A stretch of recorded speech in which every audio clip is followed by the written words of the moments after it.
As a kid, my favorite thing during the day was to enjoy a warm cup of milk with cookies in the evening. I'm sure you too have some great stories and memories associated with your favorite cookies. You're listening to TALRadio, powered by Touch a Life Foundation, and welcome to Foodology. I'm radio host Devansh, and on this show, I talk about the enormous world of a little word called food. I'm sure you wouldn't have missed the last week's episode, in which I talked all about cookies, their types, and the history of some classical cookies. Don't worry, even if you missed that episode, today I have brought a continuation to that same episode, because I felt like doing a single episode on cookies won't do them justice. And it obviously won't cover the entire topic. Trust me, even doing a total of 5 episodes on cookies won't end that topic. Cookies can include all sorts of ingredients. Sweet, spicy, savory, you name it. Probably because of this reason, cookies are so popular among people of all age groups. You can make cookies with chocolate, spices, and even nutritional ingredients like nuts. The sweet smell of freshly baked cookies in the kitchen is unmatched. Baking cookies and then fighting over who gets to eat the raw cookie dough makes for a fun family activity. Chocolate chip cookies have been the greatest accidental culinary inventions. Scottish shortbread cookies are the perfect accompaniment to tea and coffee. Peanut butter cookies became the second most popular cookie in the United States. And then oat and raisin cookies have a long and deep-rooted history. Moving further in talking about cookies from all over the world, here we have the infamous gingerbread cookies. Gingerbread is a baked sweet containing ginger and sometimes cinnamon, cloves, nutmeg, cardamom, anise, and sweetened with a combination of brown sugar, molasses, light or dark corn syrup, or honey. The holiday season is not complete without gingerbread cookies. These cookies have been present since the ancient times. The main ingredient in this cookie, ginger, is the underground root of a plant that originated in the tropical rainforests of southern Asia and were exported to India and Europe during the early spice trade. The Greeks and Egyptians used it for ceremonial purposes. Gingerbread made an appearance in Europe when 11th century crusaders brought back ginger from the Middle East for the aristocrat cooks to experiment with. As ginger and other spices became more affordable to the masses, gingerbread caught on. An early European recipe for gingerbread consisted of ground almonds, stale breadcrumbs, rosewater, sugar, and natural ginger. The resultant paste was pressed into wooden molds.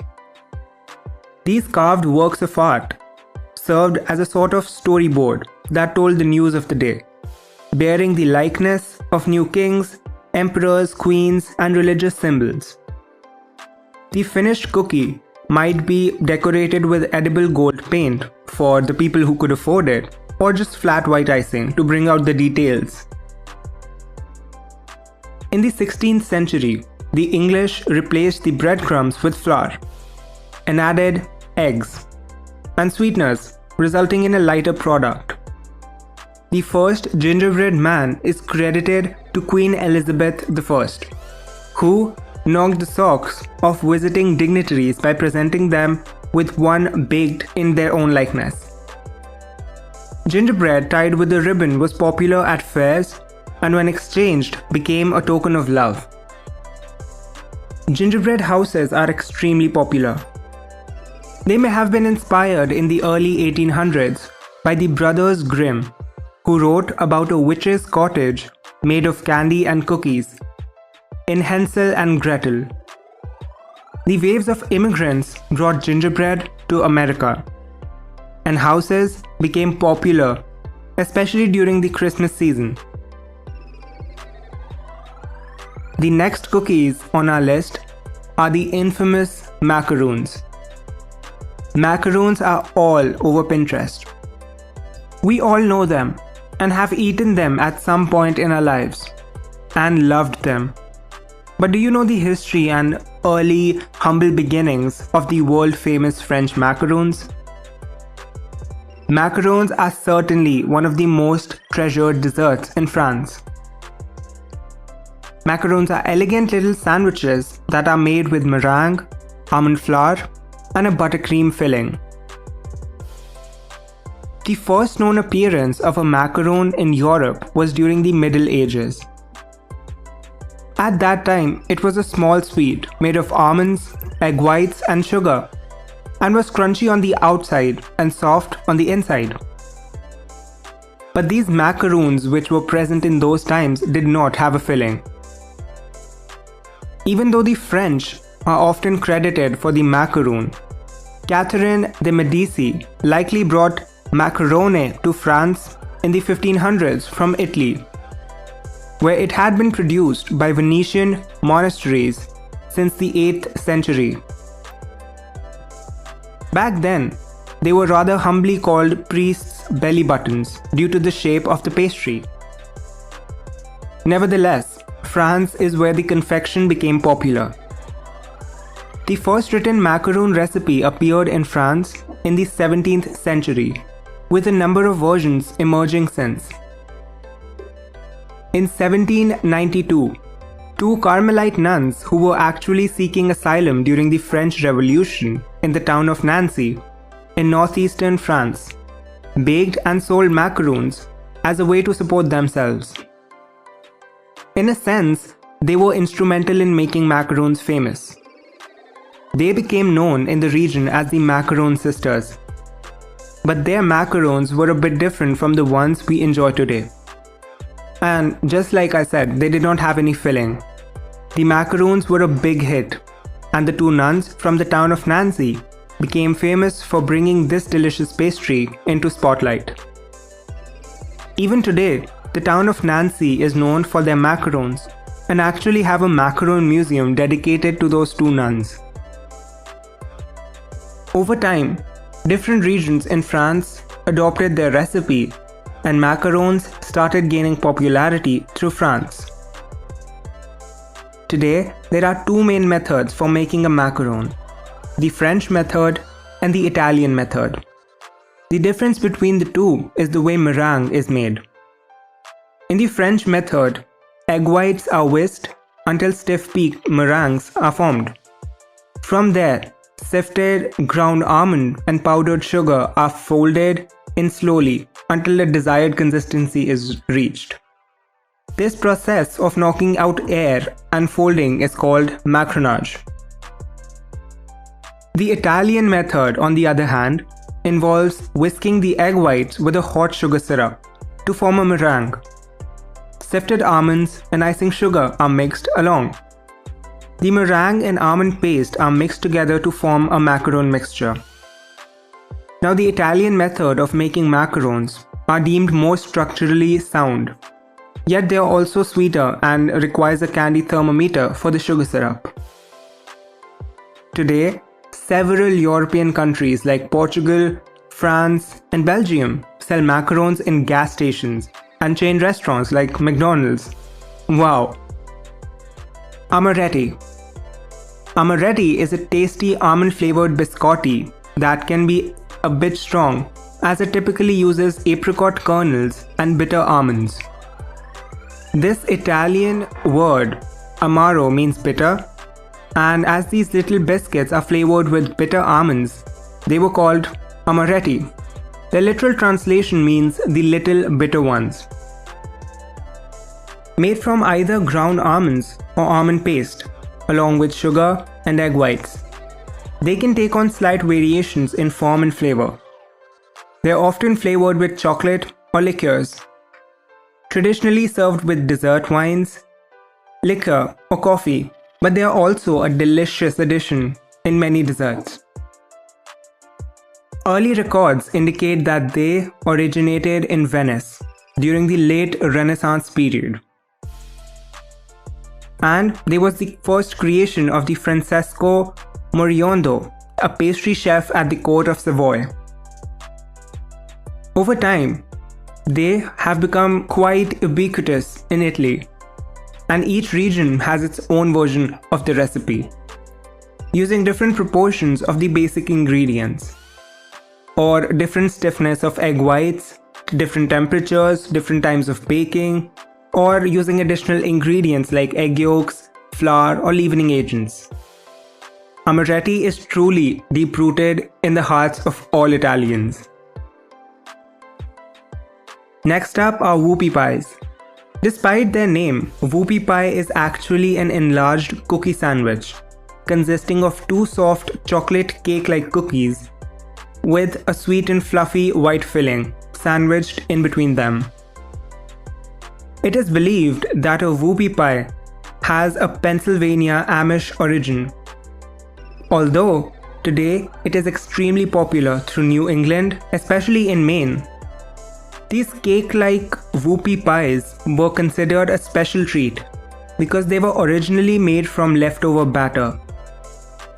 According to an Amish legend, when children would find these treats in their lunch bags, they would shout "whoopie," and hence, this cookie got its name. Next up are stroopwafels. Stroopwafels are delicious Dutch cookies consisting of a very thin layer of syrup, sugar, butter, and cinnamon that is sandwiched between two thin wafers. These cookies rise from a poor man's food to a sweet treat for everyone, has made it much loved both within the Netherlands and abroad. Stroopwafels were invented in the late 18th century in the city of Gouda, and many sources give credit to a baker named Gerard as its inventor. The initial recipe was made from bakery leftovers, or crumbs to be precise, pressed flat on a waffle iron. Unfortunately, the first batch of waffles was too dry and crumbled in the baker's hands. To fix this situation, he decided that it would be better to sandwich them with a syrup. Over time, an official stroopwafel recipe was evolved, which incorporated flour, butter, sugar, yeast, eggs, milk, and cinnamon. In Netherlands, stroopwafels are traditionally consumed with tea or coffee, and it is a custom to place a cookie on top of the cup and let it steam for a few minutes, so that the cookie is heated and the syrupy layers soften. Madeleines. If you have never tasted these tiny delicious shells, you have missed out on a lot. Madeleines are small cake-like cookies that are baked in special molds, which give them a delicate shell-like shape.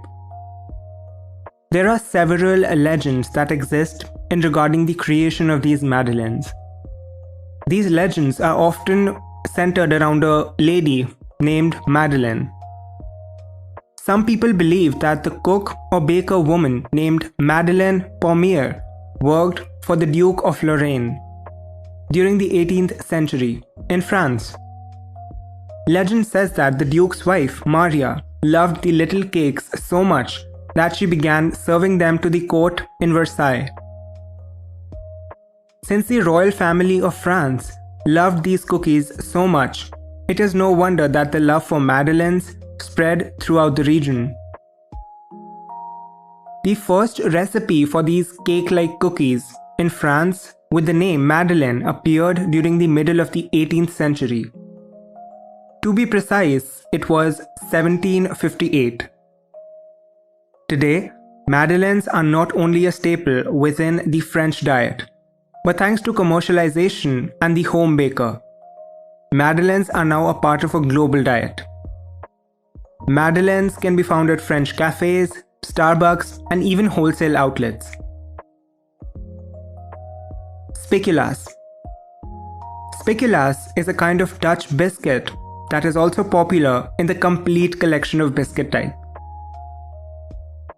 Speculoos was traditionally baked and served on the eve of Saint Nicholas Day, which is held every 5th of December in Netherlands and 6th of December in Belgium.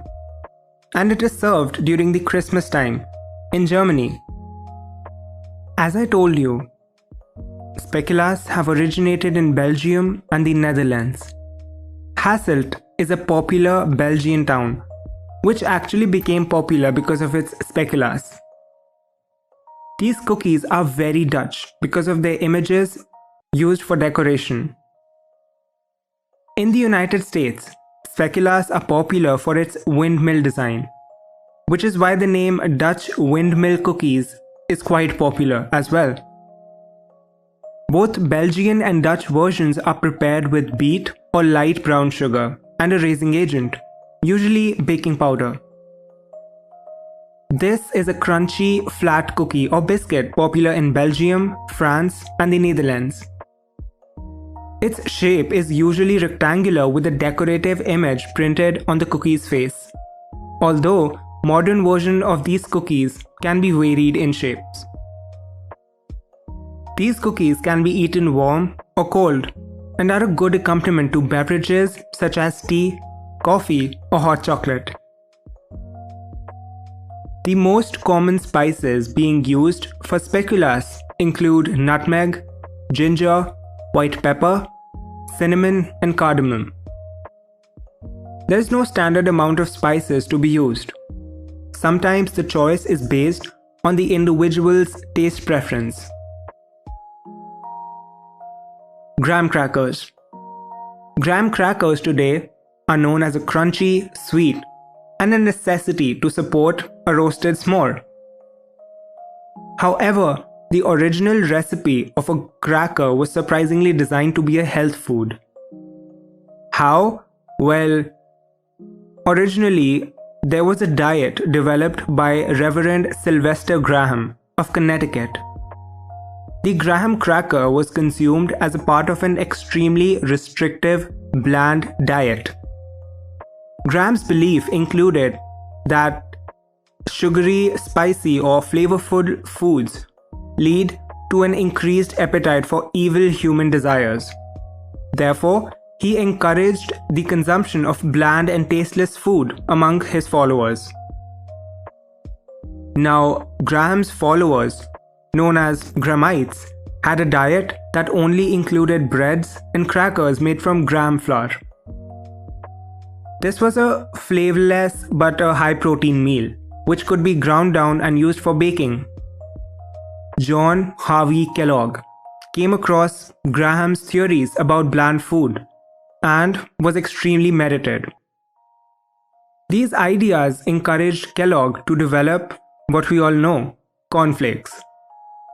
Today, the basic cornflake recipe continues to resemble that of the Kellogg's original bland design. Therefore, although Graham's version of a graham cracker disappeared to history, his ideas about bland food consumption did survive in an extremely widespread breakfast cereal. Mamool. The origins of mamool cookies are shrouded in mystery. But it is known that they have been important in religious holidays for hundreds of years.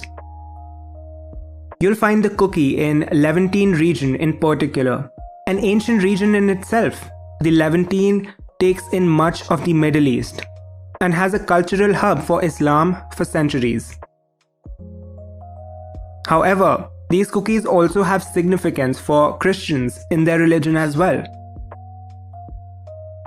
Some sources trace the cookies' origin to ancient Babylonia, where these pastries were baked as a New Year's offering to Ishtar, the Akkadian goddess of love, war, and fertility. Mamool cookies have been the treat that so many used to celebrate the end of the fasting period for centuries. Traditionally, these cookies are stuffed with a date paste. More modern versions can also include pistachios, walnuts, and a lot of innovations.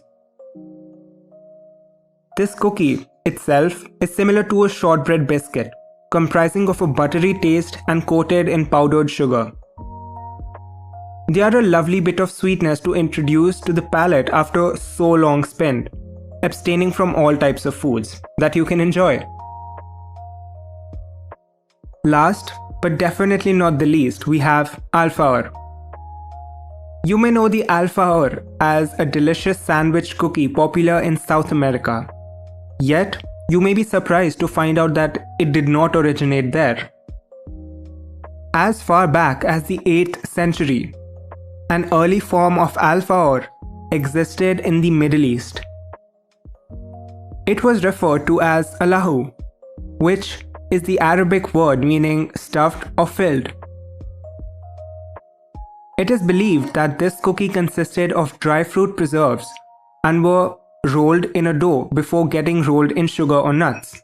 When the Moors traveled from the Middle East to occupy Spain, they brought this cookie with them, and soon Spaniards started making their own version, a cylindrical cookie covered in almonds or powdered sugar, and they simply called it Alfajor. When Spanish people started migrating to South America in the 16th century, they entered through the Rio de la Plata, which flows between Argentina and Uruguay. As they launched their conquests into the New World, they brought their traditional foods, including alfajors. Soon, people groups around South America were creating their own version of this cookie, and each region has its own adaptation. This involved replacing the nuts and fruits of the Spanish version with fillings like dulce de leche or marmalade. They also thickened the dough to make shortbread-style cookies and started dipping the sandwich cookies in chocolate. In 1950s, the Alfajor's popularity exploded due to mass production. And their popularity even increased after the advancements in transportation, and many tourists from all over the world started trying these cookies. Tourists would buy foil-wrapped cookie and take them back home, spreading the love for the cookies across their hometowns. This list is never-ending. Cookies are so deep-rooted in human culture that they will never go out of style. Even variations and changes in the original recipes find a way back into our mouths, and obviously our hearts. There are plenty of easy ways to start experimenting. You can do it too. Consider incorporating cinnamon, ginger, and a variety of other spices in a more complex flavor. A variety of different chocolates can be used, from white chocolate to very dark chocolate. You can also add something slightly unique like chocolate-covered candies, M&Ms, butterscotch chips, or whatever your mind can imagine. Thank you so much for sticking around on this episode of Foodology. I had an incredible time talking to you. This is radio host Devansh signing off. Hope you have a beautiful and a magical day ahead. See you soon.